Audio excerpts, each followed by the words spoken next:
thank the noble Baroness for securing this debate. My Lords, one of the most rewarding pieces of work in which I was involved when I was on the staff of Lichfield Cathedral about 15 years ago was a partnership with the local school for pupils with SEND to create a bespoke multi-sensory tour involving water, incense, bells, holding crosses and even, judiciously, fire.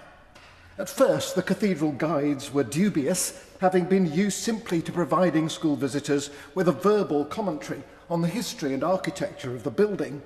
But before long, they were the ones advocating that the multi-sensory interactive components be incorporated into all our school visits. The result was a definite uplift in our overall education offer, and I'll come back to that at the end, if I may. My Lords, the Church of England's National Society for Education has set out a vision for the future curriculum that combines aspiration and equity to support the flourishing of all pupils. 3 areas emerge as essential to this vision. First, investment in high capacity and integrated professional services. Second, access to a broad curriculum for students with SEND. And third, the need for flexible metrics to evaluate effective teaching.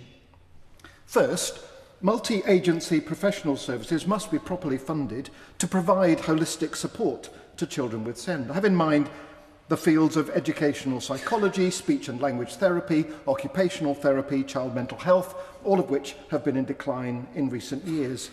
We must ensure an equitable provision for every child, not a postcode lottery that is wholly reliant on the resources and capacities of overstretched local authorities. Second, we must avoid the assumption that one single approach will suit all students with SEND.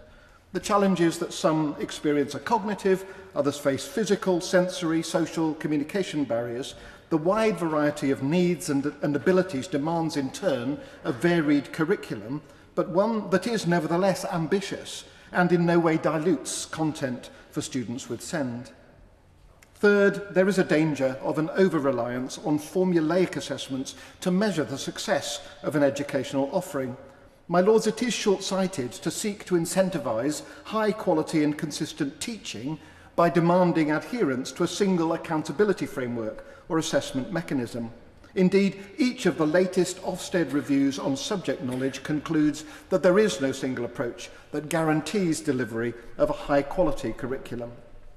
Finally, my Lords, in a recent debate, the Bishop of Lincoln, previous lead bishop for education and chair of the National Society, highlighted the potential of church-based special schools.